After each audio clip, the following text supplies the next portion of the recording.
ہم نے چن لیا ہے تم کو تمام جہان والوں پر، یعنی میں نے اپنے پیغام اور کلام سے تمہیں لوگوں کے اوپر وہ سرفرازی بخشی ہے کہ جو کسی اور کو حاصل نہیں ہوئی، اس لیے جو کچھ میں نے تمہیں دیا ہے اسے لو اور شکر گزار بن کر رہو۔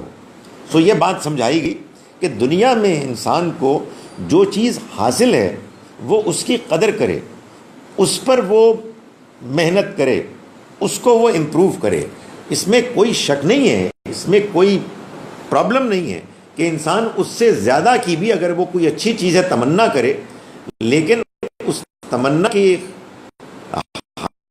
اس اپنی تمنا کی ہوئی چیز حصول کے پیچھے جو کچھ موجود ہے اس کو انسان ضائع نہ کرے۔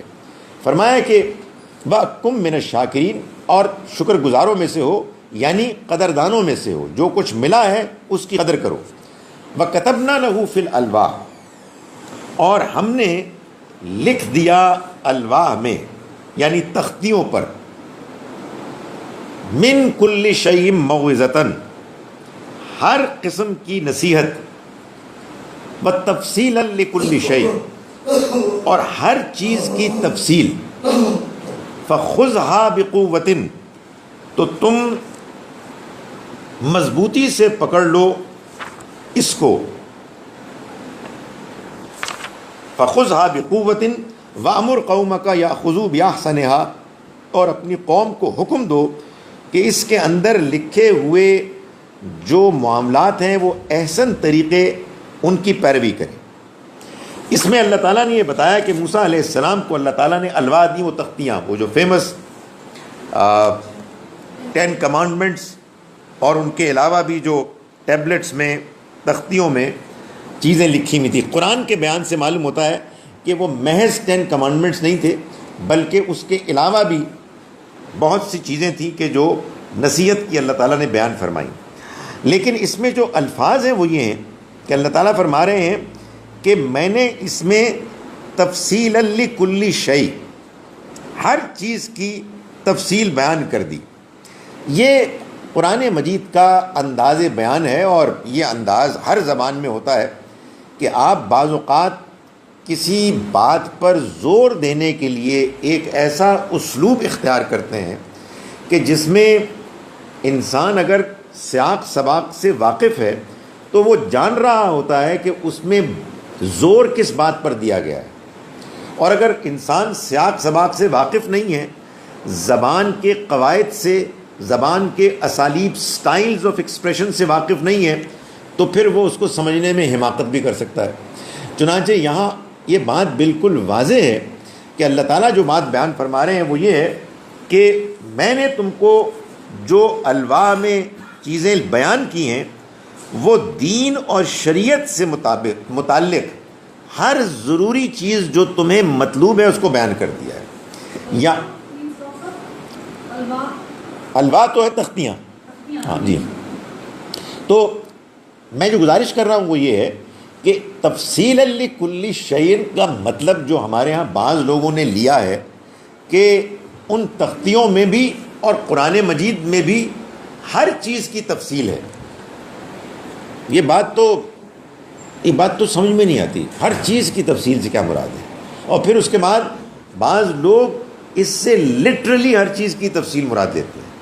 جو چیز آپ کو پہننی ہے، اوڑھنی ہے، کھانی ہے، پینی ہے، بنانی ہے، نہیں بنانی ہے، ہر چیز کی تفصیل ہے۔ ظاہر ہے کہ یہ ایک بڑی عجیب و غریب بات ہے جب آپ قرآن مجید کو اور پچھلے صحیفوں کو اس طرح کی انڈرسٹینڈنگ کے ساتھ پڑھیں گے تو پھر جو کچھ اس میں بیان ہوا ہے وہ آپ اس کو نہیں سمجھ پائیں گے۔ آپ اس کو سمجھنے کے لیے ایک مثال سے سمجھیں کہ اگر فرض کیجئے کہ کسی ماں کا بچہ اس سے کھو گیا ہے اور وہ اس کو گھر میں تلاش کرتے کرتے کسی موقع پر یہ جملہ بولے کہ میں نے تو اس کو ہر جگہ تلاش کر لیا، تو یہ ہر جگہ تلاش کر لیا کا مطلب یہ نہیں ہے کہ میں نے اس کو ٹوکیو اور نیو یارک اور چاند اور مریخ میں تلاش کر لیا، بے وقوفی کی بات ہے۔ یعنی مطلب یہ ہے کہ بچہ اس گھر میں جہاں جہاں ہو سکتا تھا میں نے اس کو وہاں تلاش کر لیا، میں نے اس کو ہر جگہ تلاش کر لیا۔ تو اللہ تعالیٰ یہ قرآن مجید میں اپنے اس کلام میں جس میں وہ بندوں کو ہدایت دے رہے ہیں، ان کی رہنمائی کر رہے ہیں، ان کو یہ بتا رہے ہیں کہ ہم نے ان الواح تختیوں کے اندر ہر چیز کی تفصیل بیان کر دی. یعنی دین شریعت میں ان لوگوں کو اس موقع پر جو جو چیزیں درکار تھیں، ہماری علم، ہماری وزڈم، حکمت میں ہم نے ان سب کو بیان کر دیا. یعنی اس پر مزید ان کو ہماری جانب سے کسی رہنمائی کی کوئی ضرورت نہیں تھی. یہ اصل میں اس کا مطلب ہے. فرمایا کہ فَخُذْهَا بِقُوَّةٍ، تو تم پکڑو اس کو مضبوطی کے ساتھ. پکڑو اس کو مضبوطی کے ساتھ، یعنی اس کا مطلب یہ ہے کہ اس کو پڑھو، اس کو سمجھو، اس کے بیانات کو جانو کہ وہ تم سے کس طرح سے ریلیونٹ ہیں، متعلق ہو رہے ہیں. اس کو اپنی زندگی میں اہمیت دو. اس کے مقابلے میں کسی اور چیز کو وہ حیثیت نہ دو کہ جو اس کی حیثیت ہے. اور جب جب تمہیں اللہ کی رہنمائی مطلوب ہو، تم اسی کو سمجھو، اسی کو پڑھو اور اسی کے ذریعے سے روشنی حاصل کرو. تو مضبوطی سے پکڑنے کا یہ مطلب ہے. یعنی اس کے بارے میں تمہارا رویہ سنجیدہ ہونا چاہیے. اس کو پڑھنے کے بارے میں، اس کو سمجھنے کے بارے میں تمہیں اپنی بھرپور انرجیز، صلاحیت کو وقف کرنا چاہیے. یعنی یہ کوئی ایسا پیغام نہیں ہے کہ جس کو سرسری طور پر پڑھ کے تم یہ سمجھو کہ تم نے اس کا حق ادا کر دیا، یا اس کو تم اپنے دنیاوی مقاصد کو استعمال کرنے کے بعد سمجھو کہ بس اس کا تو یہی رول تھا کہ کہیں کوئی بیماری دکھی میں اس کو پڑھ لیا، یا کہیں اپنے دکان کے کامیاب ہونے کے لیے آپ نے برکت کے لیے پڑھ لیا، یا کہیں دلہن کو ودا کرتے وقت آپ نے اس کو دے دیا. یہ اس کو پڑھنے کا، اس کو حاصل کرنے کا، اس سے ہدایت پانے کا مقصد نہیں ہے. اس کا مقصد اصل میں یہ ہے، اس کو پا کر ہدایت پانے کا، کہ ہم اس کو سمجھیں، اس کو جانیں، اس میں جو کچھ بھی بیان ہوا ہے اس کو غور سے، دھیان سے سمجھ کر اپنی زندگیوں میں اپلائی کرنے کی کوشش کریں. فرمایا کہ یہ تمہیں کرنا ہے اب ان ہدایات سے، اس رہنمائی سے. اور فرمایا کہ وَأْمُرْ قَوْمَكَ يَأْخُذُوا بِأَحْسَنِهَا، اور تم اپنی قوم کو حکم دو کہ وہ اس کے عمدہ پہلوؤں کو اختیار کرے. یعنی مطلب یہ ہے کہ اس میں جو ہم نے ہدایات دی ہیں، کہ جو ہدایات نہایت احسن ہیں، نہایت عمدہ ہیں، ان کی پیروی کرو.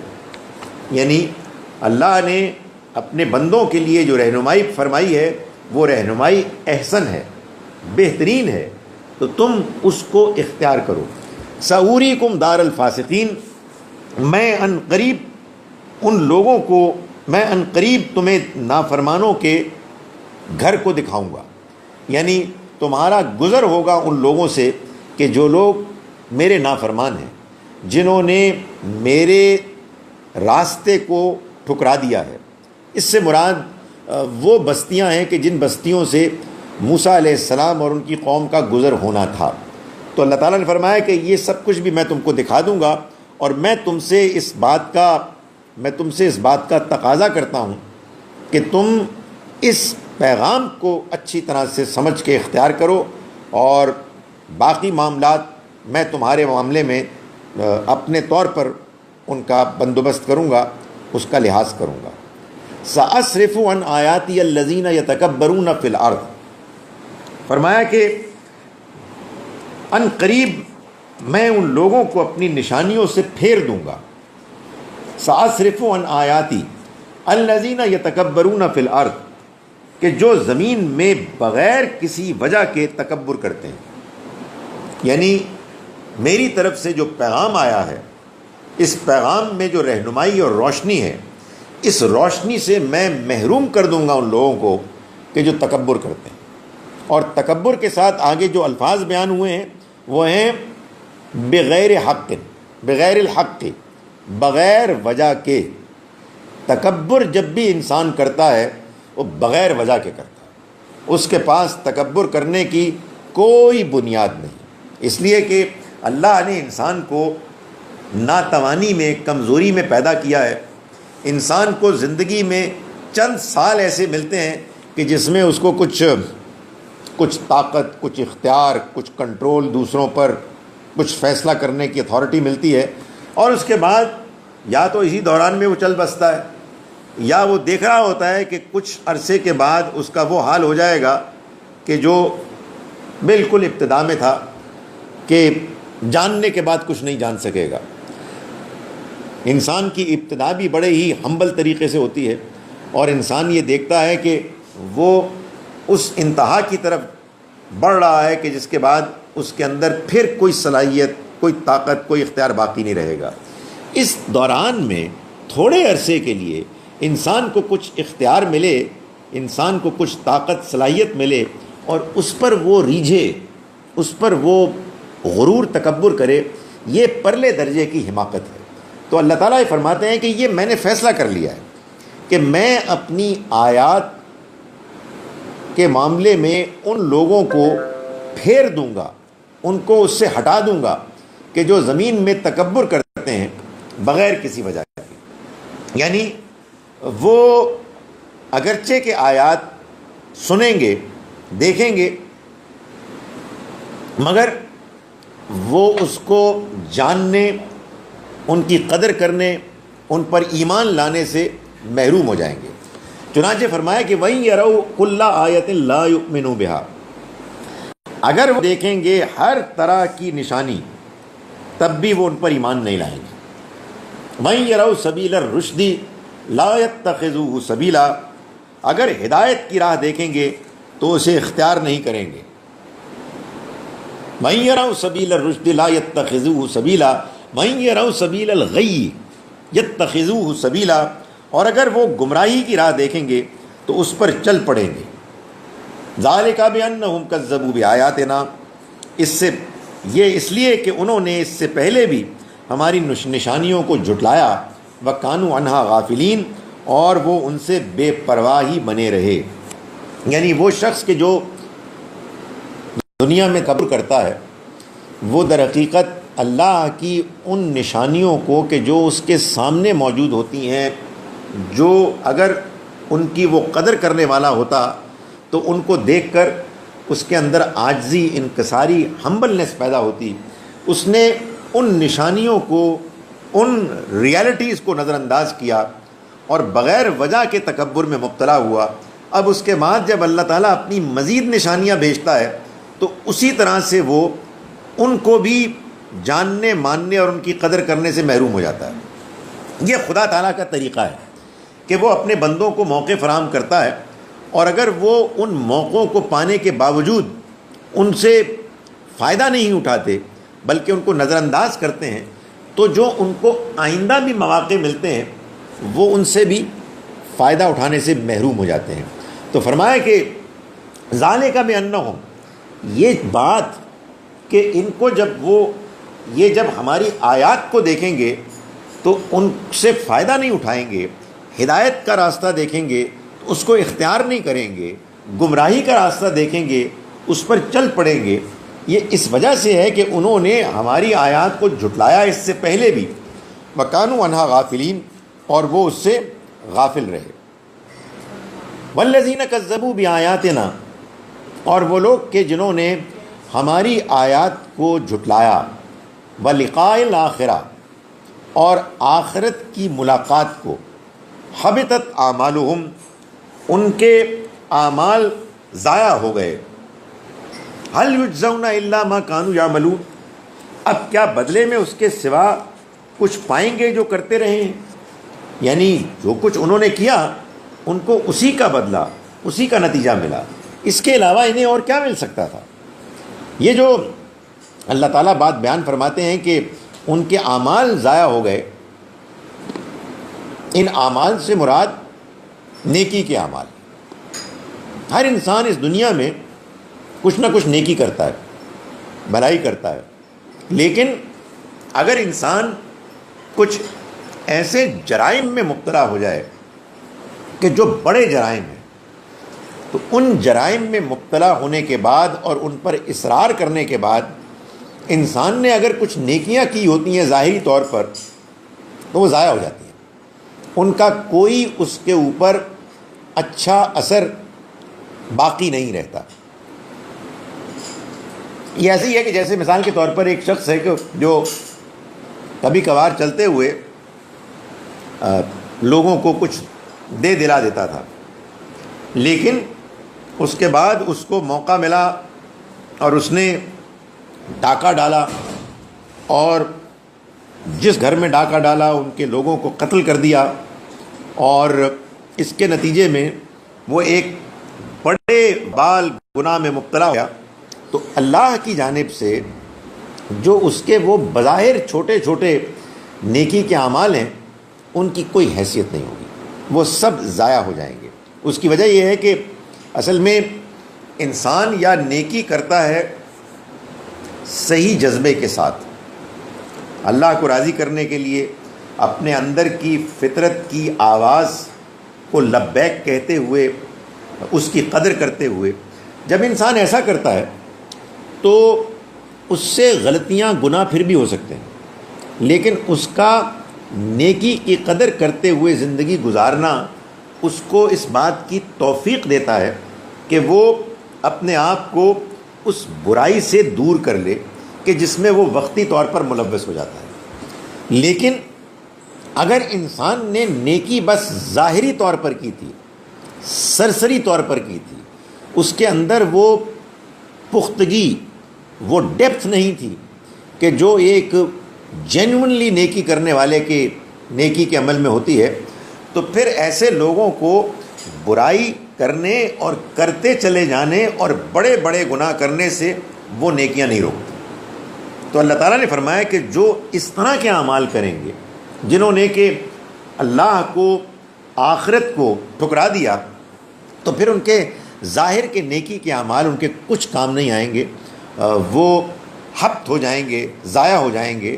اور ہونا بھی کیا چاہیے، هل یجزون الا ما كانوا یعملون، اس کے علاوہ بھی کسی اور طرح سے بدلہ دیا جا سکتا تھا ان کو اس کا کہ جو وہ عمل کیا کرتے تھے۔ تو معلوم یہ ہوا کہ دنیا کی زندگی میں جس کشمکش میں ہم مبتلا ہیں، اس میں ہمارے سامنے یا بھلائی کا، نیکی کا، اچھائی کا راستہ ہے، یا بدی کا، گمراہی کا راستہ ہے، اور انسان دونوں جانب کچھ نہ کچھ مائل ہوتا ہے، لیکن ان دونوں میں سے کسی ایک کی جانب اس کا میلان حقیقی ہوتا ہے، تو دوسری جانب جو اس کی انوالومنٹ ہوتی ہے وہ سرسری ہوتی ہے اور وہ دب جاتی ہے۔ یا انسان جینوئنلی نیکی کر رہا ہوتا ہے اور برائی بس ایسے ہی اس کے کبھی کبھی لگ جاتی ہے، جس کو قرآن نے کہا نا کہ الذین یجتنبون کبائر الاثم، اللہ کے نیک بندے وہ ہیں کہ جو بڑے بڑے گناہوں سے اجتناب کرتے ہیں، بل فواحش اور فحش چیزوں سے، الا اللمم، سوائے ان کے کہ جو ایسی سرسری طور پر لگ جائیں۔ یعنی جیسے راہ چلتے ہوئے بھی ایک انسان کے جو گندگی کے بارے میں محتاط ہوتا ہے، اس کے بھی کچھ نہ کچھ خاک، کچھ گندگی راستے میں جو پڑی ہوتی ہے وہ لگ جاتی ہے۔ لیکن وہ لوگ کہ جو اصلاً برائی کو اختیار کرتے ہیں اور اس برائی کے راستے کو اختیار کرتے ہوئے وہ کچھ ادھر ادھر کی کچھ نیکی کے کام کرتے ہیں کہ جو بس سطحی ظاہری طور پر کچھ اوپرے سے ہوتے ہیں، تو اللہ تعالیٰ نے فرمایا وہ سب ضائع ہو جائیں گے اور ان کو ضائع ہی ہونا چاہیے۔ واتخذ قوم موسیٰ من بعدہ من حلیہم عجلا جسدا لہ خوار۔ فرمایا کہ موسیٰ علیہ السلام تو اللہ کے حضور میں پہنچ گئے، لیکن پیچھے کیا ہوا کہ موسیٰ کی قوم نے ان کے پیچھے اپنے زیوروں سے ایک بچھڑا بنا لیا، یعنی وہ ایک دھڑ تھا، جسدن لہو خوار، اور اس سے بیل کی سی آواز نکلتی تھی۔ سو معلوم ہوتا ہے کہ جو بنی اسرائیل نے صدقہ خیرات کیا، اور اس میں خاص طور پر خواتین نے جو اپنے زیورات دیے، ان زیورات کو پگھلا کر انہوں نے خاص اپنی فنکاری کا مظاہرہ کیا اور ایک ایسا بچھڑا بنایا جس کو ڈیزائن ایسے کیا ہوا کے رخ کے لحاظ سے کہ اس کے اندر سے ایک آواز نکلتی بھاں بھاں کی، جیسے بیل کی نکلتی ہے، اور انہوں نے اس کو اس مقصد کے لیے بنایا کہ اس کی پرستش کی جائے. اس کے اس کا یہ نہیں تھا کہ انہوں نے لکھا ہوگا قرآن میں تو اس نے کوئی نقشے پا اٹھایا عراق کھائی اس کے اندر ڈال دیا اس کو کھا لیں گے. وہ بات کی بات ہے، یعنی وہ سورہ طٰہٰ میں ہے کہ وہ پھر جب موسیٰ علیہ السلام واپس آئے اور سامری کو کنفرنٹ کیا اور اس سے پوچھا کہ تم نے کیا کیا ہے، تو پھر اس نے ایک بہانہ بنایا.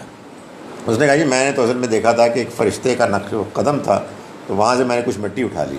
وہ پھر اس نے اپنا ایک وہ ایک اب سمجھے نا، اس نے یہ کہا کہ میں ایک مکاشفہ مجھے ہوا تھا اور میں نے یہ کام کیا تھا. تو اصل میں تو پکڑا گیا تھا نا. جب وہ پکڑا گیا تھا تو اس نے پھر نیکی کی باتیں شروع کر دیں. کیونکہ میں تو بڑا نیکی کا کام کیا تھا. میں نے کہا فرشتہ جا رہا تھا، اس کے قدم تھے، وہاں سے میں نے مٹی اٹھائی. میں نے کہا تبرک برکت والی ہے تو اس سے ہمیں فائدہ ہوگا. لیکن یہاں تو اس سے پہلے کا ہی بات ہے. نہیں وہ سائنٹیفک ہی تھی. یعنی اس کو ڈیزائن ایسے کیا، ہوا چل رہی ہے اور وہ ایسے گزرتی ہے کہ اس میں سے آواز آتی ہے. تو معلوم ہوتا ہے کہ اس فن سے وہ واقف تھے. ظاہر ہے کہ وہاں قبطی بھی بت بناتے تھے، راستے میں بھی انہوں نے لے کر لوگوں کو دیکھا تھا اور فرمائش کی تھی. یہ آیا ہے اس سے پہلے کہ انہوں نے موسیٰ علیہ السلام سے کہا تھا جی کہ ان کے پاس بت ہیں، ہمارے پاس بھی ہونے چاہیے.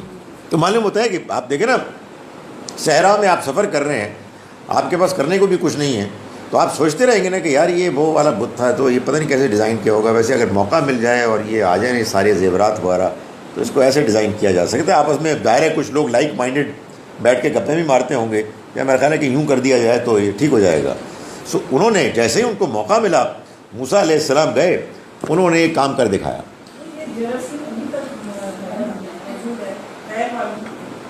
کیا ہے؟ ہے بالکل ہے، کوئی نہیں ہے.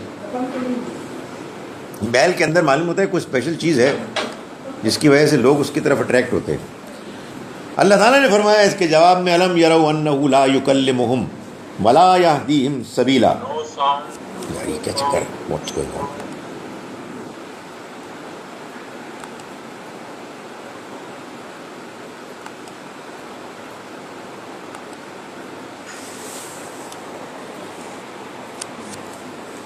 کیا انہوں نے نہیں دیکھا کہ وہ ان سے نہ بولتا ہے اور نہ ان کی رہنمائی کر سکتا ہے.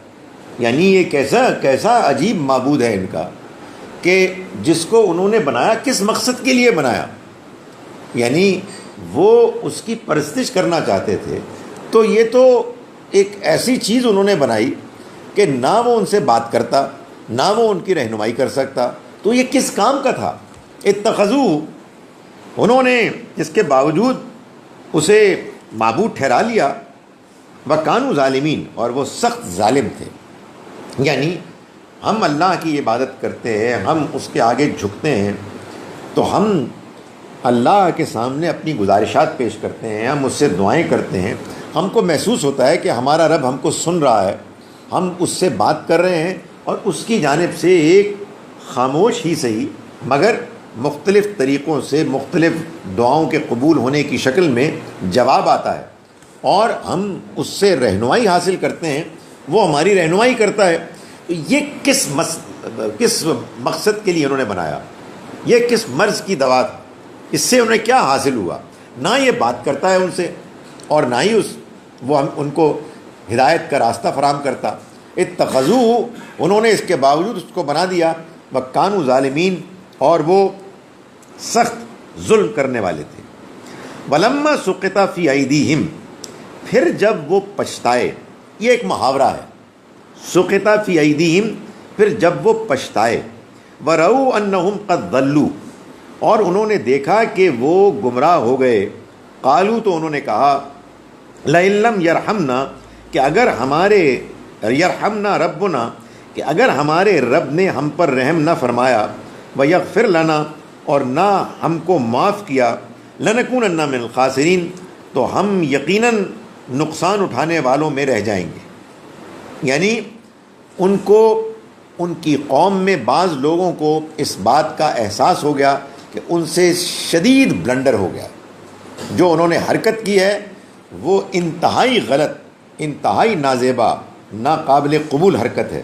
تو انہوں نے فوراً اپنے اندر کے معافی، استغفار، توبہ کے جذبات کا اظہار کیا، اور انہوں نے کہا کہ اگر ہمارا رب ہم پہ رحم نہ فرمائے اور ہم کو معاف نہ کرے تو یقیناً ہم نقصان اٹھانے والوں میں سے ہو جائیں گے۔ یہی الفاظ ہیں کہ جو اصل میں موزوں ہیں اس طرح کے موقعوں کے لیے۔ اسی طرح کے الفاظ ہیں کہ جو آدم علیہ السلام نے بھی فرمائے، ربنا ظلمنا انفسنا وان لم تغفر لنا وترحمنا لنکونن من الخاسرین، اگر تو نے ہمیں معاف نہ کیا اور ہم پہ رحم نہ فرمایا تو یقیناً ہم نقصان اٹھانے والوں میں سے ہو جائیں گے۔ اس کی وجہ یہ ہے کہ اگرچہ کہ انسان کرتا تو یہ غلطیاں اپنی کمزوری کی وجہ سے ہے، لیکن سچی بات یہ ہے کہ کرتا جان بوجھ کے، یعنی پھنستا ہے۔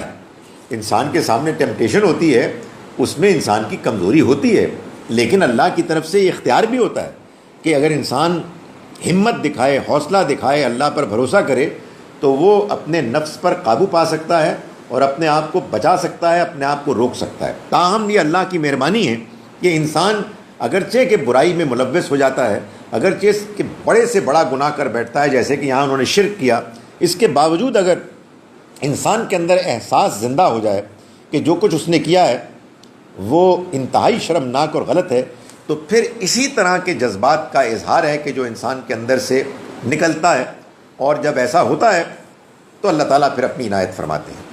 تو فلما رجع موسیٰ الی قومہ، تو جب موسیٰ لوٹے اپنے قوم کی طرف، غضبان آسفا، غصے اور رنج سے بھرے ہوئے، یعنی ان کو غصہ بھی تھا اور ان کو رنج بھی تھا کہ یہ کیا ہوا ہے۔ رنج تو آبویسلی اس بات پر تھا کہ قوم باوجود اتنی ان کی تربیت کے، اتنی رہنمائی کے، وہ چھوڑ گئے، سیدھے راستے کو چھوڑ گئے۔ وہ ساری بات جو ان سے کی گئی تھی معلوم ہوتا ہے کہ اس کا ان پر اثر ہی نہیں ہوا، اور غصہ اس بات پر کہ یہ کون لوگ ہیں کہ جو آئے قوم کے ایک بڑی تعداد میں لوگوں کے اوپر انہوں نے اپنا اثر دکھایا اور وہ ان سے متاثر ہو گئے۔ تو وہ ان جذبات کے ساتھ جب لوٹے، قال بئس ما خلفتمونی من بعدی، تو انہوں نے آتے ہی کہا کہ تم نے میرے پیچھے میری بہت بری جانشینی کی۔ ظاہر ہے کہ یہ انہوں نے قوم کے ان لیڈروں سے خاص طور پر کہا کہ جن کو کہ وہ اپوائنٹ کر کے گئے تھے، اعجلتم امر ربکم، انہوں نے کہا کہ کیا تم اپنے رب کے حکم سے پہلے ہی جلدی کر بیٹھے؟ یعنی میں گیا تھا وہاں جاننے کے لیے کہ تمہارا رب تم سے کیا چاہتا ہے، تمہیں اس کی عبادت کیسے کرنی ہے، تمہیں اس کو کس طرح سے پکارنا ہے۔ تم نے اس سے پہلے کہ اس کی طرف سے کوئی رہنمائی آتی، اپنی جانب سے کوئی چیز پیش کر دی، اپنی جانب سے تم نے ایک سلوشن، ایک اس کی عبادت کرنے، اس کو پکارنے، اس کے ساتھ تعلق قائم کرنے کا ایک طریقہ اختیار کر لیا۔ یہ تم نے کیا کیا؟ فرمایا کہ وَأَلْقَى الْأَلْوَاحَ، اور انہوں نے تختیاں پھینک دیں۔ ظاہر ہے کہ تختیاں تھیں، اس میں اللہ کا کلام لکھا تھا، لیکن ان کے اندر اس وقت حق کے بارے میں غیرت کی وجہ سے اتنا غصہ تھا کہ انہوں نے تختیوں کو ایک طرف پھینکا، وَأَخَذَ بِرَأْسِ أَخِيهِ يَجُرُّهُ إِلَيْهِ، اور اپنے بھائی یعنی ہارون کا سر پکڑا اور اسے اپنی طرف کھینچنے لگے۔ قال ابن امہ، انہوں نے کہا کہ اے میری ماں کے بیٹے، یعنی اے میری ماں جائے، ان القوم استضعفونی، لوگوں نے مجھے دبا لیا تھا، وَقَادُوا يَقْتُلُونَنِي، اور وہ قریب تھے کہ مجھے قتل کر دیں۔ یعنی میری بات تو سنو، ہوا کیا؟ مجھے ان لوگوں نے اس قدر دبا دیا کہ مجھے یہ محسوس ہونے لگا کہ اب میرے اور میرے ساتھیوں اور اس گروہ کے درمیان لڑائی شروع ہو جائے گی، وہ مجھے قتل کر دیں گے، خون ریزی شروع ہو جائے گی، زمین میں فساد مچ جائے گا۔ اس کا یہ مطلب نہیں ہے کہ انہوں نے اپنی جان کو خطرے میں پا کر کوئی اقدام نہیں کیا، بلکہ ان کی جان جانے کے نتیجے میں جو ایک لڑائی کی، فساد کی آگ بھڑکنے والی تھی، اس کے خدشے کی وجہ سے انہوں نے اقدام کو روک لیا۔ فلا تشمت فی الاعداء، تو مجھے ان ظالموں کے سامنے، تو مجھے اس لیے دشمنوں کو میرے اوپر ہنسنے کا موقع نہ دو، ولا تجعلنی مع القوم الظالمین، اور مجھے ان ظالم لوگوں کے ساتھ نہ ملاؤ۔ یعنی اس وقت جو کچھ کر رہے ہو، اس کے نتیجے میں یہ دشمن ہیں کہ جو مجھ پر ہنسیں گے، اور اس کا نتیجہ یہ نکلے گا کہ تم مجھ کو بھی ان لوگوں کے ساتھ شامل کر دو گے، کہ جنہوں نے کہ یہ ظلم کیا، میں نے تو باقاعدہ اس مصلحت کے تحت کہ جس میں مجھے یہ محسوس ہوا کہ اگر میں اس وقت آگے بڑھ کر کوئی اقدام کرتا ہوں تو اس کے نتیجے میں خلفشار ہو جائے گا، زمین میں فساد مچ جائے گا، خوریزی ہو جائے گی، میں نے تمہارے انتظار میں توقف کیا کہ تم آؤ گے تو معاملہ پھر ہمارے ہاتھ میں کنٹرول میں آئے گا۔ یہ بات موسیٰ علیہ السلام کو سمجھ میں آ گئی۔ قال رب اغفر لی ولی اخی، فرمایا موسیٰ نے دعا کی کہ میرے رب تو مجھے اور میرے بھائی کو معاف کر دے، وادخلنا فی رحمتک، اور تو ہمیں اپنی رحمت میں داخل فرما، وانت ارحم الراحمین، اور تو تمام رحم کرنے والوں میں سب سے بڑھ کر رحم کرنے والا ہے۔ تو یہ انہوں نے اس صورتحال کو، اس کی تفصیلات کو سمجھنے کے بعد یہ محسوس کیا کہ ان کے بھائی کا اس میں کوئی قصور نہیں تھا، اور انہوں نے پھر اللہ سے دعا کی، اللہ کے آگے گڑ گڑائے اور اس میں اپنے بھائی کے کیس کو بھی پیش کیا، ان کی جانب سے بھی معافی مانگی۔ اس سے ایک بات تو یہ معلوم ہوئی کہ جب ایک بہت بڑا حادثہ ہوا جس میں کہ ان کے اپنے بھائی بھی ان لوگوں میں شامل تھے کہ جو اس غلط کام میں مبتلا ہوئے تھے، اگرچہ کہ یہ بات واضح تھی کہ انہوں نے کبھی بھی اس میں شرکت نہیں کی، لیکن انہوں نے سب سے پہلے انہی کو بلیم کیا اور ان کو پکڑا، ان سے سرزنش کی، ان کو پوچھا۔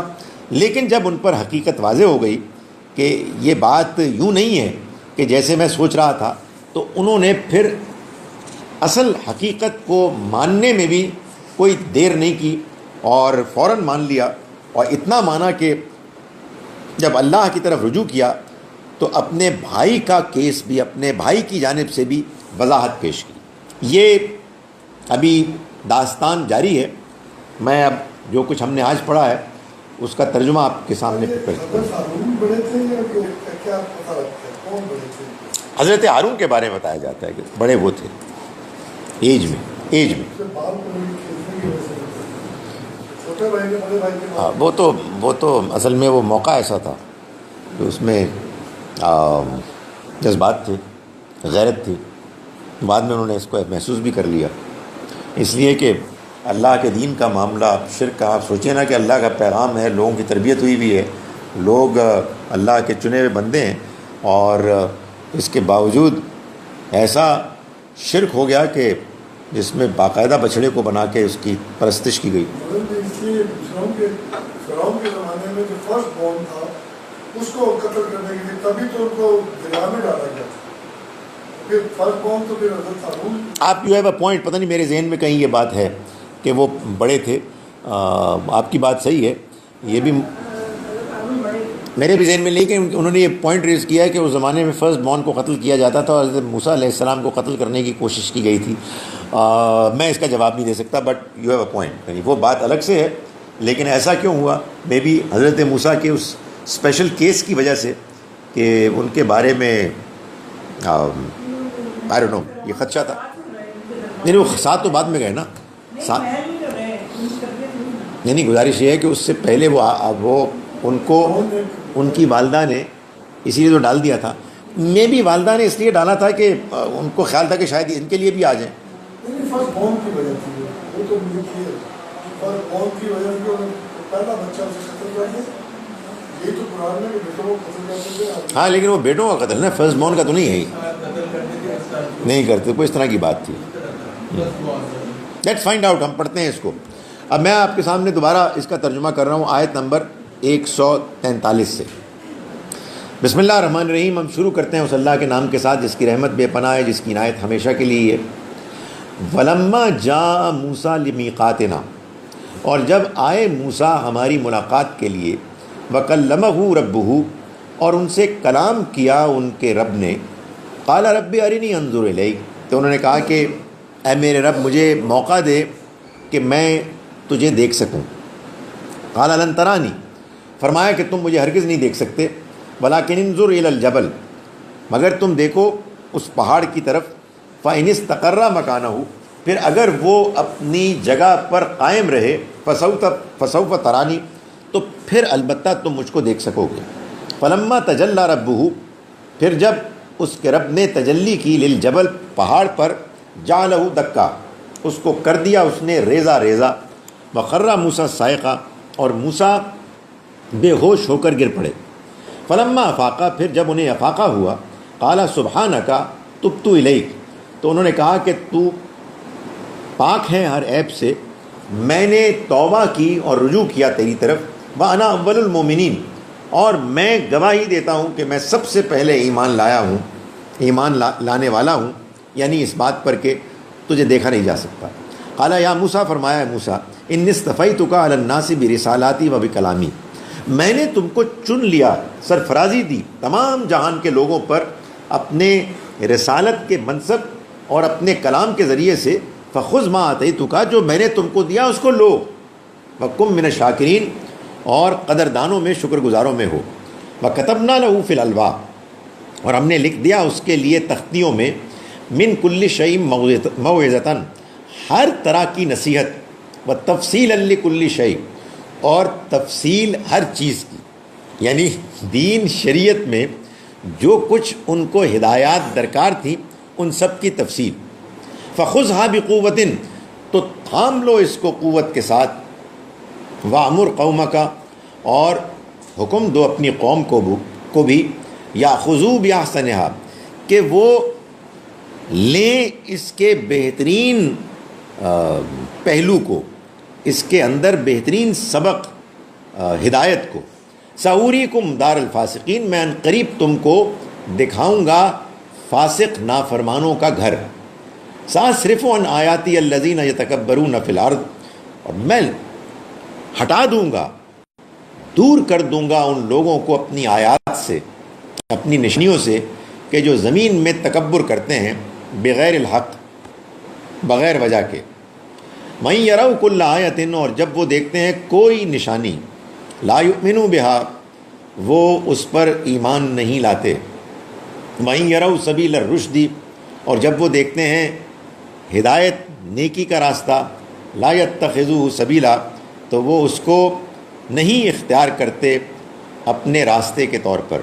وَإِن يَرَوْا سَبِيلَ الْغَيِّ، اور جب وہ دیکھتے ہیں گمراہی کا راستہ، یتخذوہ سبیلا، وہ اختیار کرتے ہیں، بناتے ہیں اس کو اپنا راستہ۔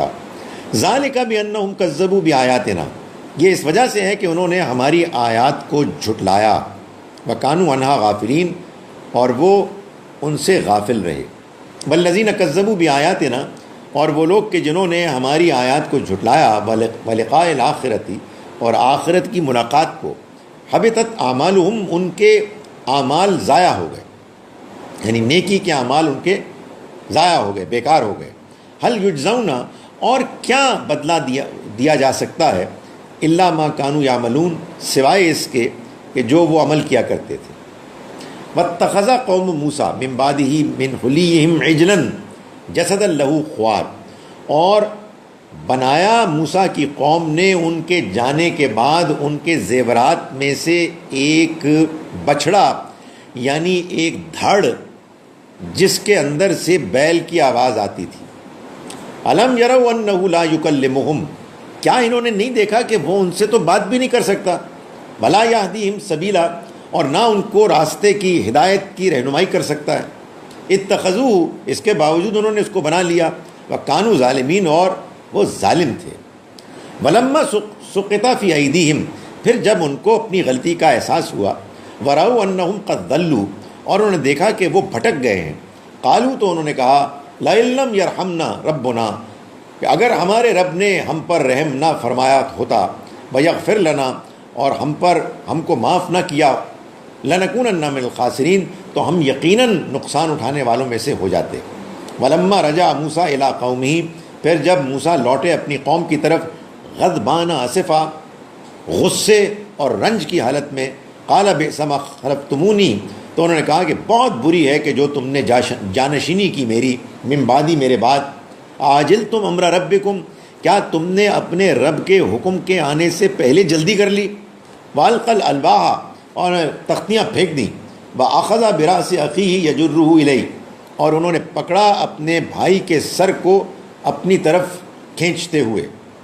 قال ابن امہ، انہوں نے کہا کہ اے میری ماں کے بیٹے، ماں جائے، ان القوم استضعفونی، میری قوم نے تو مجھے کمزور کر ڈالا تھا، وَقَادُوا يَقْتُلُونَنِي، اور قریب تھے کہ وہ مجھ کو قتل کر ڈالیں، فَلَا تُشْمِتْ بِيَ الْأَعْدَاءَ، تو تم دشمنوں کو مجھ پر ہنسنے کا موقع نہ دو، وَلَا تَجْعَلْنِي مَعَ الْقَوْمِ الظَّالِمِينَ، اور مجھے ظالم لوگوں کے برابر نہ قرار دو۔ قال رب اغفر لی وَلِأَخِي، فرمایا موسیٰ علیہ السلام نے کہ اے میرے رب تو معاف کر دے مجھ کو بھی اور میرے بھائی کو بھی، وَأَدْخِلْنَا، اور داخل کر ہم کو، فی رحمتک، اپنی رحمت میں، وَأَنْتَ أَرْحَمُ الرَّاحِمِينَ، اور تو رحم کرنے والوں میں بہترین رحم کرنے والا۔ اقول قولی ھذا واستغفر اللہ لی۔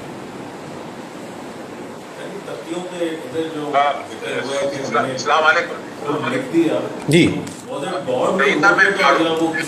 اس کے بارے میں دو اوپینینز ہیں۔ ایک یہ کہ اللہ تعالیٰ نے ڈکٹیٹ کرایا اور موسیٰ علیہ السلام نے لکھا، اور دوسرا یہ ہے کہ یہ اللہ ہی کی طرف سے لکھی ہوئی ہیں۔ قرآن مجید میں دونوں کا امکان ہے، ماننا ممکن ہے، دونوں پاسبلٹیز ہیں، کوئی بات صراحت کے ساتھ بیان نہیں ہوئی۔ جی مجھے اگر آپ اجازت دیں تو میں یہاں سے ایک سوال لے لوں۔ جی سر، فاروق صاحب پلیز گو اہیڈ۔ یہ پوچھ رہا یہ جو 10 کمانڈمنٹس جو تھے، جی جی،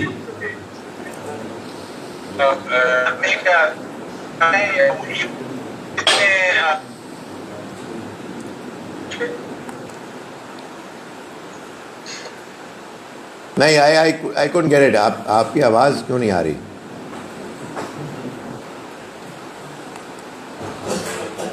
کنیکٹڈ ٹو آڈیو۔ چلیں جی، ان دی مین وائل میں ایک اور سوال پڑھ رہا ہوں، اس کو دیکھتے ہیں آپ کیا کنیکشن کا کیا معاملہ ہے۔ When we know there will be a hereafter and we will be rewarded for our good deeds and punished for our bad deeds, isn't that conditional behavior if we actually do good? If we actually do good deeds, if we actually do good and avoid bad, regardless, not denying it but disregarding it, isn't that more genuine? It's like studying for an exam and doing your best without thinking of the result, but only because it's the right way to go about it and not because there will be a result day. دیکھیں جی، میں یہ دیکھتا ہوں کہ ہمارے ہاں آج کل لوگوں کے ہاں جس کو کہتے ہیں نا بڑی ان تھنگ ہے کہ آپ نیکی کریں بغیر کسی ریوارڈ کی توقع کیے۔ میں اس کو غلط تو نہیں کہتا اور نہ میں اس وقت اس پہ تنقید کر رہا ہوں۔ میں آپ کو ایک پہلے اپنی پرابلم سمجھا رہا ہوں اور پھر اس کے بعد میں اس کا جواب دے رہا ہوں۔ بات یہ ہے کہ قرآن مجید میں اللہ تعالیٰ نے بار بار آخرت کا، اس کے انعام کا، اس کی پکڑ کا ذکر کیا ہے، اور کئی مقامات پر تو موٹیویٹ کیا ہے کہ یہ انعام ہے جو تمہارا منتظر ہے، ففروا الی اللہ، اللہ کی طرف دوڑو، لپکو، آخرت آنے والی ہے، اس کے لیے تم جو کچھ کر سکتے ہو کرو۔ جو آپ نے بات لکھی ہے، میں I just want to understand honestly کہ کیا واقعی ایسا ہے کہ جب یہ بات انسان پر واضح ہو جائے کہ میرے رب نے اس دنیا کو امتحان کی جگہ بنایا ہے اور واقعی آخرت آنے والی ہے اور واقعی اس میں ایک جنت ہوگی اور اس میں ایک جہنم ہوگی اور انسان کا حساب کتاب لیا جائے گا جینون بنیادوں پر کہ اس نے واقعی نیکی کی ہے، صحیح راستہ اختیار کیا ہے، برائی کی ہے، تو اس کے بعد آدمی کہے کہ مجھے کوئی خاص دلچسپی نہیں ہے۔ میں اس کا انکار نہیں کرتا، ہو سکتا ہے کچھ لوگ ایسے ہوں، مگر آئی ڈونٹ نو، مطلب مجھے تو بڑی دلچسپی ہے اس سے کہ میرا رب مجھ سے خوش ہو۔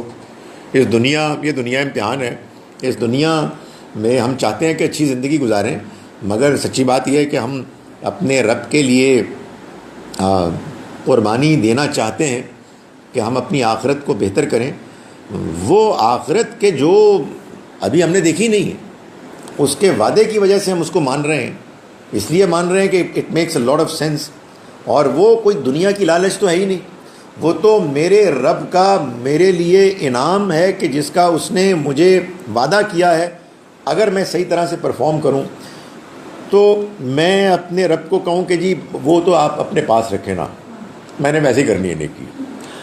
آئی don't know, I find it difficult. میں یہ نہیں کہہ رہا کہ کوئی آدمی دوسرا یہ کرے تو وہ غلط ہوگا، اس لیے کہ انسان کو اللہ نے جو فطرت دی ہے اس فطرت میں بھی نیکی کی طرف میلان ہے، لیکن مجھے بعض اوقات ایسا محسوس ہوتا ہے کہ اگر آپ ٹوٹلی اس کو ڈس ریگارڈ کر دیں تو شاید رویہ یہ بنتا ہے کہ پتہ نہیں ہونی ہے کہ نہیں ہونی، بہرحال ارسپیکٹو آدمی کو نیکی کرنی تو چاہیے۔ میں گزارش کر رہا ہوں ہونی ہے، اور انشاءاللہ ضرور ہوگی، اس کا وعدہ کیا ہے اللہ نے، اسی مقصد کے لیے اس نے اپنے پیغمبروں کو بھیجا ہے، اور وہ جب وعدہ کر رہا ہے تو میں تو کم سے کم ایک بہت کمزور انسان ہوں، میرے اندر تو بہت ساری خواہشات ہیں، اور میرا رب کہتا ہے کہ تمہاری ساری خواہشات وہاں پوری ہوں گی، بلکہ اس سے بھی مزید میں دوں گا، اور سب سے بڑھ کر یہ کہ اس میں تم میری رضا کو پاؤ گے، اور تمہاری اپنی اس ایفرٹ کے نتیجے میں تمہیں وہ انعام ملے گا۔ تو اگر یہ سب جاننے کے بعد کوئی شخص کہتا ہے کہ نہیں میں اس کے بغیر ہی نیکی کروں گا، آئی ڈونٹ نو، ٹھیک ہے، ہو سکتا ہے، مگر دوسروں کو بھی آپ اجازت دے دیں کہ وہ اس کی لالچ میں کریں۔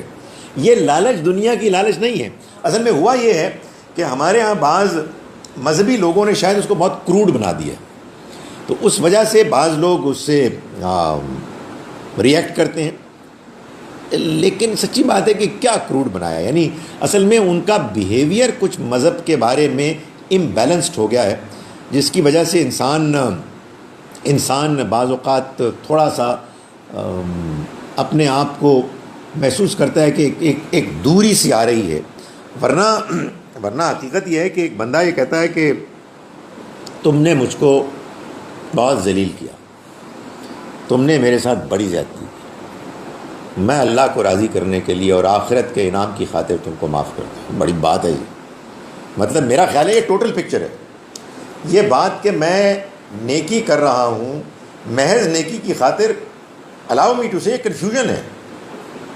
میں پوچھنا چاہتا ہوں کیوں کر رہے ہیں آپ؟ مجھے اگر موقع ملے تو میں تو نہیں کروں گا، میں کیوں کروں بھائی دنیا یہی ہے، دنیا یہی ہے، بنانے والے نے بھی ایک گھپلائی کیا، اللہ معاف کرے، بنایا ہے کچھ بھی نہیں کیا، he is not taking any responsibility. تو ٹھیک ہے اگر کچھ لوگ اس کے باوجود نیکی کرتے ہیں میں ان کو سلام کر دوں گا، لیکن میرا یہ خیال ہے کہ یہ اس دنیا کے بارے میں ٹوٹل پکچر ہے کہ جو انسان کو موٹیویٹ کرتی ہے اور جو انسان کو برائی کے خلاف فائٹ کرنے کے لیے آمادہ کرتی ہے، اور برائی کر گزرنے کے باوجود بھی توبہ استغفار کرنے کی طرف مائل کرتی ہے، because we have the total picture. یہ دنیا ایک امتحان ہے، آخرت میں انسان کو اس امتحان کا نتیجہ اس کے سامنے آنے والا ہے، ہمارا رب ہم کو دیکھ رہا ہے، اس نے یہ فیصلہ کیا ہے کہ وہ نیکی اور بدی کے بارے میں نیوٹرل نہیں ہے، بلکہ وہ نیکی کی قدر کرتا ہے اور بدی کی مذمت کرتا ہے، اور اس کا اظہار، بھرپور اظہار آخرت میں ہوگا۔ میرا خیال ہے کہ اس پر اگر آپ غور فرمائیں تو اس کا امکان ہے کہ یہ چیز پیدا ہو جائے کہ آدمی کہے کہ میں نیکی کرتا ہوں اس لیے کہ نیکی کرنا خود بھی بڑی بات ہے، لیکن کیوں ہے؟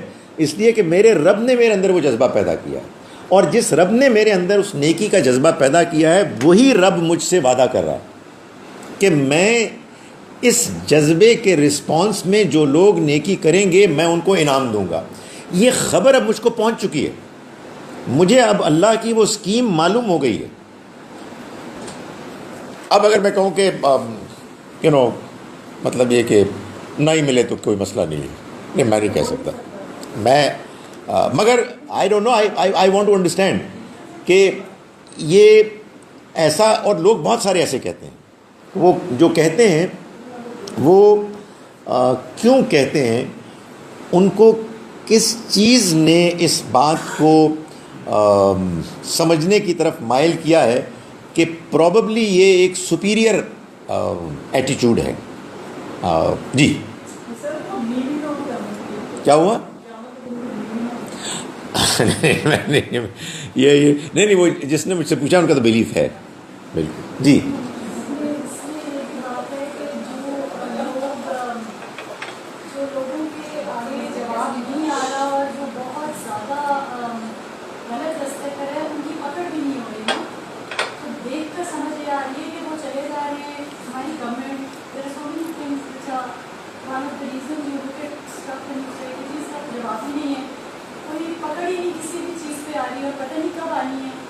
ایک کے بعد دوسرا، دوسرے کے بعد تیسرا، ہمارے پاس سامنے ایک ایویڈنٹ حساب ہے، اس کا پھر جواب نہیں ہے، پھر وہ آگے چلے جاتے ہیں. بہت سارے issues not pinpointing at one لوگ at people you see okay یہ تو بڑا ٹھیک ہے، یہ غلط کر کے بھی ٹھیک ہے اور چلتا جا رہا ہے چلتا جا رہا ہے. پکڑ والا کہ دراز ہے بٹ اتنی دراز ہے ابھی تک تو نظر نہیں آتی پاکستان میں، بالکل نہیں نظر آ رہی. دیکھیے بات یہ ہے کہ دنیا میں بہت سارے فیکٹرز ہیں اور اللہ تعالیٰ ان سب فیکٹرز کو جانتا ہے. اللہ کو ماننے کے نتیجے میں بعض لوگوں کے اندر یہ بے پناہ صلاحیت ہوتی ہے کہ وہ حالات حاضرہ کو اتنے زبردست طریقے سے پیش کرتے ہیں کہ ہیجان پیدا ہو جائے اور سب لوگ اپنی زندگی کو چھوڑ کے تو مار کٹائی میں پڑ جائیں. ایک دین کو جاننے والا آدمی ایک بیلنسڈ آدمی ہوتا ہے. وہ یہ جانتا ہے کہ اس کو اپنی حدود میں رہنا ہے اور جہاں اس کو دوسروں کی اکاؤنٹیبلٹی کرنے کا موقع ملے گا اس کو یہ بھی کرنا ہے.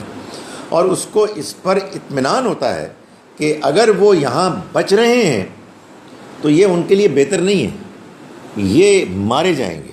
اس لیے بہتر ہے کہ یہیں حساب کتاب ہو جائے, اس لیے کہ جس کا حساب کتاب یہاں نہیں ہوا مارا گیا ہو تو اس لیے وہ تو وہاں پکڑا جائے گا. تو اس لیے انسان کو اس میں اتنی بے چینی نہیں ہوتی. یہی تو اصل میں اللہ کے دین نے ہم کو سکھایا ہے کہ ہم اپنے راستے کو ٹھیک رکھیں. اس کی وجہ یہ ہے کہ انسان دوسرے کی اکاؤنٹیبلٹی کرتے کرتے خود نہ جانے کیا کچھ کرنا شروع کر دیتا ہے, جس کے بعد وہ خود اکاؤنٹیبل ہونے کا بہت زیادہ مستحق بن جاتا ہے. سو یہ جو معاملہ ہے اس دنیا میں یہ خدا تعالیٰ چلا رہا ہے. ہمیں اپنی ذمہ داریوں کو سمجھنا ہے کہ ہم کو کیا کرنا ہے, اور اگر کہیں کوئی برائی ہو رہی ہے تو اس میں ہمارا کیا رویہ ہونا چاہیے. یہ دین کی جو تعلیمات ہیں ان کی یہ اسپرٹ ہے. ہم کسی کے خلاف ہو کر بھی حد سے آگے نہیں بڑھ سکتے اور کسی کے حق میں ہو کر بھی حق سے آگے نہیں بڑھ سکتے. ہمیں تو انصاف کرنا ہے جتنا ایک ہمارے لیے ممکن ہے. میں ابھی ایک صاحب کی ایک تحریر پڑھ رہا تھا, اس میں انہوں نے ایک واقعہ بیان کیا دو صحابہ کا, حضرت عبد الرحمن ابن عوف اور حضرت خالد بن ولید. ان کا کسی معاملے میں سیریس اختلاف ہو گیا. اس کے بعد کوئی آیا تیسرا آدمی اور اس نے آ کے حضرت عبد الرحمن ابن عوف کو اس بات پر ورغلانے کی کوشش کی کہ خالد بن ولید تو پتہ ایسے ہی ہے, یعنی اس کا کوئی ایمان نہیں ہے. یہ بڑا آسان ہوتا ہے کہ جب کوئی آدمی آپ کا مخالف ہے تو وہ ذلیل کمینہ سبھی کچھ ہے, مطلب اس کو مارو, اس کو جہنم میں ڈال دو, اس کی اولاد کو بھی ڈال دو, سب وہی غصہ ہے نا. تو عبد الرحمن ابن عوف کی تربیت نبی صلی اللہ علیہ وسلم نے فرمائی. انہوں نے کہا نہیں, میرا ان کے ساتھ اختلاف ہے, مجھے ان کے ایمان پہ کوئی شک نہیں, اور یہ جو بات ہے اس کو اپنی حد میں رہنا چاہیے.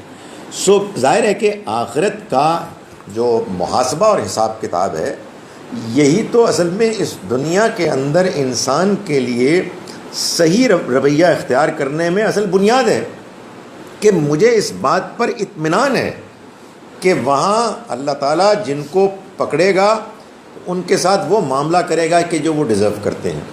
اور دنیا میں مجھے اپنے بارے میں بھی اور اوروں کے بارے میں بھی وہ رویہ اختیار کرنا ہے کہ جو میری ذمہ داری بنتی ہے, اور وہ یہ ہے کہ میں اپنی بھی اصلاح کروں اور دوسروں کی بھی اصلاح کروں جتنا ایک میرے لیے ممکن ہے. تو اس میں آبویسلی اس میں تفصیلات میں میرے اور آپ کے درمیان اختلاف بھی ہو سکتا ہے.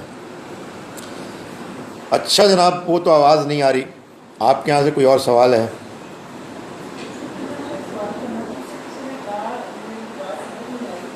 جیسے کوئی آپ کی کوئی خواہش ہوتی ہے یا کوئی کام میں رکاوٹ ہوتی ہے تو وہ بات کر رہی تھی کہ آپ یہ لا الہ الا اللہ سبحانہ کے نیکی کی ظالمین برابر ہے، یعنی ایک جمعرات سے دوسرے جمعرات تو پھر اللہ تعالیٰ نے وہ قبول کر لیتا ہے، آدھا گھنٹہ بیٹھ کے نہ چلے میں 4-5 لوگ بیٹھے اور تو مجھے تو اس بات کی سمجھ نہیں آئی۔ دیکھیں، دین کے بارے میں ایک بات جان لیں، مطلب سوال یہ ہے کہ کیا انسان کی اگر کوئی ضرورت ہو تو وہ جس کو کہتے ہیں نا آیت کریمہ، اس کو ایک جمعرات سے دوسری جمعرات تک پڑھے تو اس کی وہ ضرورت دور ہو جاتی ہے۔ اگر یہ کسی شخص نے اپنا تجربہ بیان کیا ہے تو اس کی بڑی مہربانی ہے، مجھ سے کہیں گے اچھا اوکے، لیکن اگر وہ ایک کانفیڈنٹلی آپ کو مشورہ دے رہا ہے دین کا، تو ان کو یہ بتانا چاہیے کہ دین کا مشورہ تو ہم کو صرف اللہ کے پیغمبر سے ملنا چاہیے۔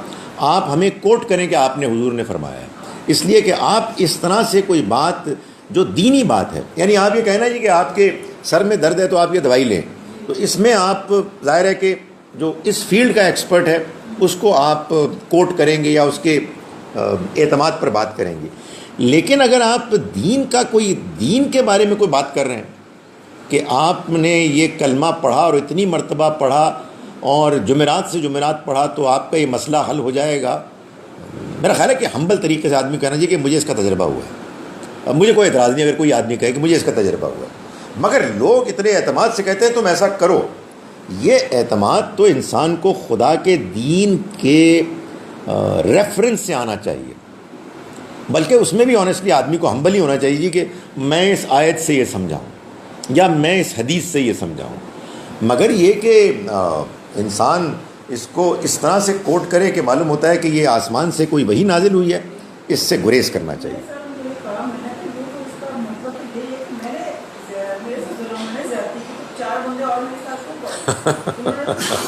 I don't know، لوگوں کو اصل میں بہت سارے اس طرح کے دینداری کے اعمال کرنے کا شوق ہوتا ہے۔ دیکھیں، دین کے بارے میں کوئی بات انسان اللہ کے پیغمبر کے ریفرنس کے بغیر کہہ ہی نہیں سکتا۔ جو دین ہے وہ محمد صلی اللہ علیہ وسلم نے پیش کیا ہے، آپ نے قرآن پیش کیا، آپ نے سنت پیش کی، آپ نے ان قرآن سنت کی وضاحت میں ارشادات بیان فرمائے۔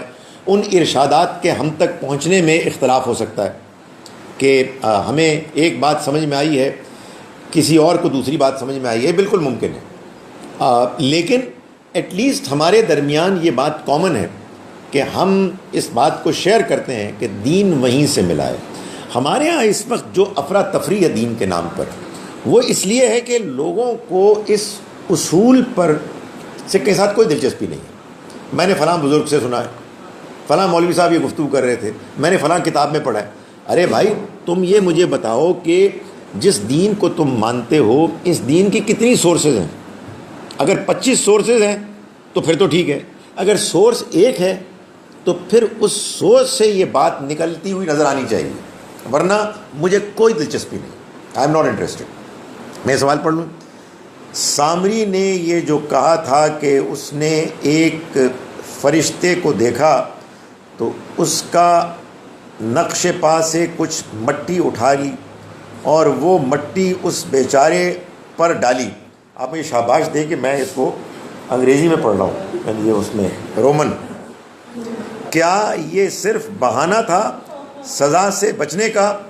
گزارش یہ ہے کہ سامری اور جو اس کو سزا ملی کہ اس کے بعد یہ کہا گیا کہ تم اب یہ کہو گے لامساس، مجھے کوئی نہ چھوئے، ٹچ می ناٹ، تو آپ تو یہ بتا رہے ہیں کہ اس کا امکان ہے کہ اس نے یہ ساری بات بڑی نیکی میں کہی تھی۔ تو اگر وہ یہ بہانہ نہ ہوتا اور یہ واقعی ایک اس کا تجربہ ہوتا تو پھر تو اس کو ہار پہنانے چاہیے تھے کہ یار تم کتنے نیک آدمی ہو، تمہارے ہاتھ پہ تو بیعت کرنی چاہیے۔ تو وہ تو موسیٰ علیہ السلام نے سرے سے اس کو قبول نہیں کیا اور اس کو اتنی شدید سزا دی گئی، موت کی سزا نہیں بلکہ اس دنیا میں اس کو مرتے دم تک ذلیل کیا گیا کہ وہ اس معاشرے میں رہے گا اور اچھوت بن کے رہے گا۔ سو اس کے بارے میں یہ گمان کرنا کہ اس نے کوئی نیکی کا کام کیا تھا، یہ بالکل ہی نہ سمجھتا۔ بیماری کی شکل میں بنا یا کہ اس کے بارے میں حکم یہی تھا کہ آپ وہ کہے خود لامساس nobody should touch me. کیا جسم میں کچھ نہیں یہ اس کے بارے میں یہ سزا تھی. اس کو یہ کہا گیا تھا کہ اب تمہارا اس معاشرے میں یہی حیثیت ہوگی کہ تم دوسرے تمام لوگوں سے الگ رہو گے. اور ظاہر ہے کہ یہ اس صورت میں نہیں ہو سکتا تھا کہ اگر یہ بات معلوم ہوتی کہ اس کا یہ کہنا بہانہ نہیں تھا بلکہ وہ جینونلی یہ سمجھ رہا تھا. دیکھیں جی اصل میں بات یہ ہے کہ میں اور آپ جب کہ ہمارے پاس کوئی وحی اب نہیں آ رہی، ہم دوسرے لوگوں کے مذہبی دعووں کے بارے میں بس اتنا تبصرہ کر سکتے ہیں کہ یہ ہمیں دین کے مطابق ٹھیک نہیں لگ رہا. ہم کسی کی نیت پہ شک نہیں کریں گے. موسیٰ علیہ السلام نے اللہ کے وحی کے اعتماد پر یہ بات اسٹیبلش کر دی کہ یہ جو کچھ بھی بات کر رہا ہے وہ بالکل ٹوٹل نانسنس تھی. آج ہمارے زمانے میں اگر کوئی شخص کوئی ہمیں اس طرح کی کوئی ترکیب بتائے گا، کوئی رہنمائی کرنے کی کوشش کرے گا کہ مٹی اٹھا لو یا وہاں سے فرشتہ آیا تھا یا یوں کر لو، جیسے ہمارے یہاں ہوتے ہیں کچھ مذہب کے نام پر اس طرح کے کام کرتے ہیں. اور بہت سارے لوگ جو ہیں وہ دنیا میں معلوم ہوتا ہے کہ منتظر ہوتے ہیں کہ ان کو کچھ ایسے لوگ ملیں اور وہ ان کی باتوں پر عمل کریں. ان کے بارے میں ہم صرف یہی تبصرہ کریں گے کہ یہ اس کا کوئی تعلق ہمارے دین سے نہیں ہے. اس وجہ سے آپ برائے کرم ہمیں اس طرح کی کوئی بات نہ بتائیں. لیکن ہم کسی کی نیت پہ شک نہیں کریں. وی ڈونٹ ہیو ٹو سے کہ مطلب تم فراڈ ہو یا فلاں ہو، یہ غلط ہے. جب کوئی چیز جو دینی ہے اپنی نیچر کے لحاظ سے وہ اللہ کے رسول کی جانب سے ہم کو نہیں ملی ہے تو بس یہ کہنا کافی ہے کہ یہ دین نہیں ہے. بس چلیے الحمدللہ. وقت سے پہلے اگر آپ کی جی جی جی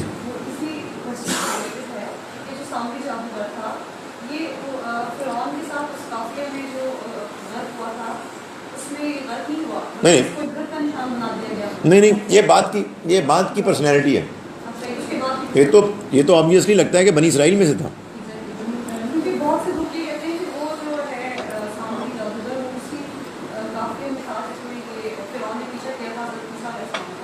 اور پھر اس کے بعد وہ جب ڈوبے تو وہ سوئمنگ کرتے ہوئے باہر آ گیا. یہ گزارش کر رہا ہوں نا، یہ تو بات کا واقعہ ہے نا. تو وہ تو تین پرسنالٹیز تھیں حضرت فرعون کے ساتھ، حضرت صادق، ایک سامری جادوگر، ایک وہ جو قارون جس کے پاس خزانے کی چابیاں، اور یہ جو بات ہے قرآن کہتا ہے کہ اس کی اتنی چابیاں تھیں تو وہ اس پہ جاتی تھی.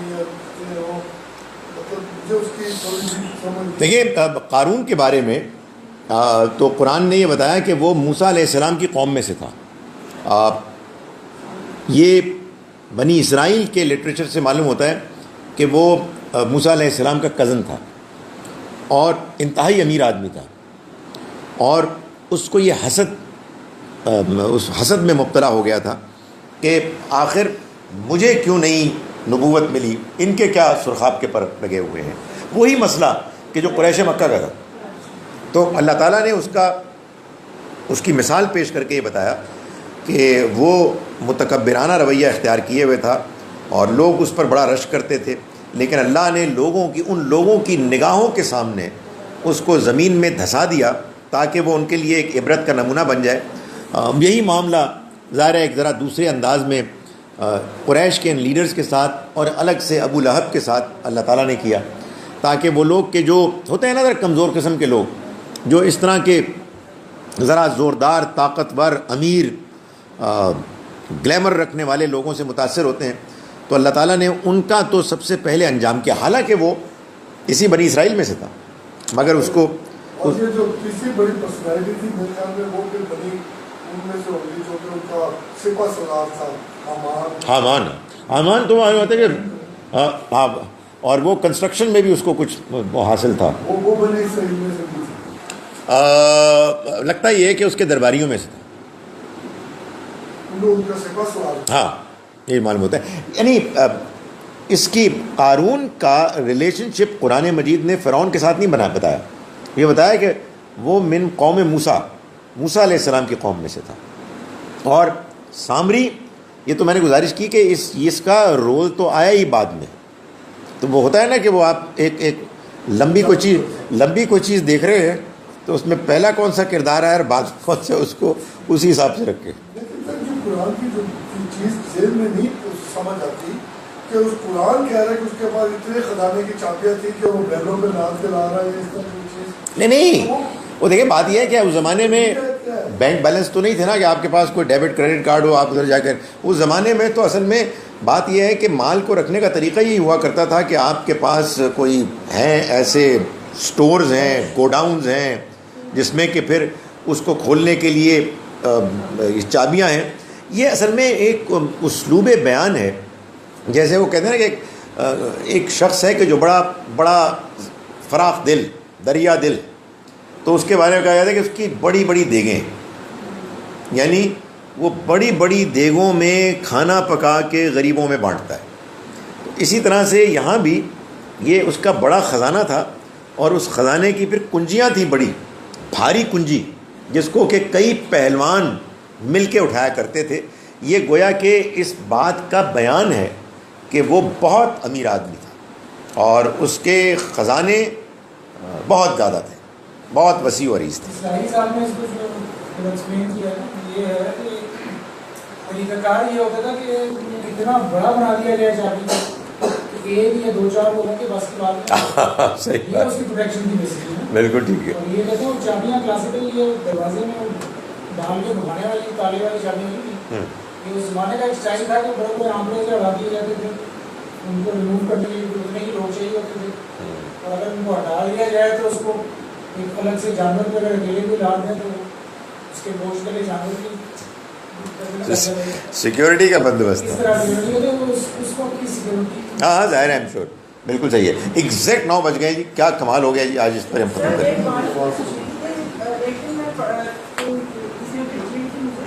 بندہ جو تھا پتہ نہیں ہری پگڑی والا کیا، اس نے بکرا سے لے کے اینڈ سورج تک میں سب کا اس کا یہ فائدہ ہے، اس یہ پڑھا تو اس کا یہ فائدہ ہے. یعنی کہ یہ مطلب کیا ہے؟ اس کی حقیقت یہ ہے کہ ہمارے مسلمانوں کے ہاں قرآن مجید کے بارے میں یہ ایک رویہ پایا جاتا ہے کہ قرآن اصل میں اللہ کی کتاب ہے، ایک رحمت ہے، اس کی عنایت ہے، یعنی اس کے بہت سے دنیاوی فائدے ہیں. کشمیر نہیں مطلب غلط کیا مطلب یہ کوئی کس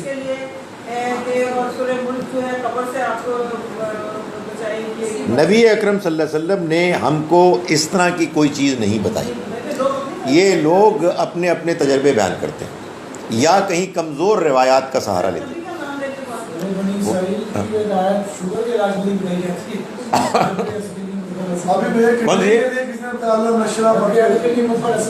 اچھا ہاں کمال ہے بھائی. وہ آپ کے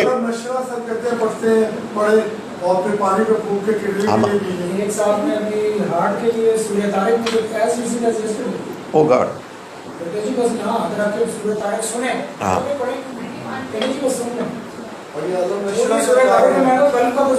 میری کڈنی کی پرابلم ہوئی ہے تو کسی نے کہا آپ سورہ النشرہ پڑھ کے پھونک کے اس کے پانی پہ وہ پیے اور اپنے یہاں پہ ہاتھ پھیرے.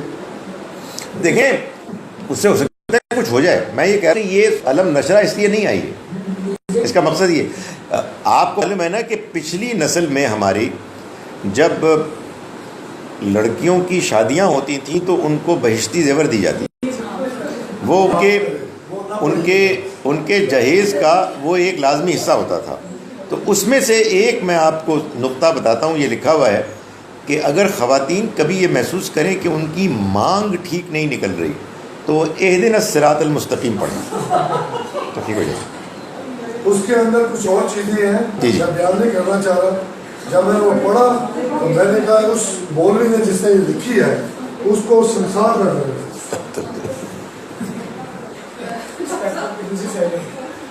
اچھا میں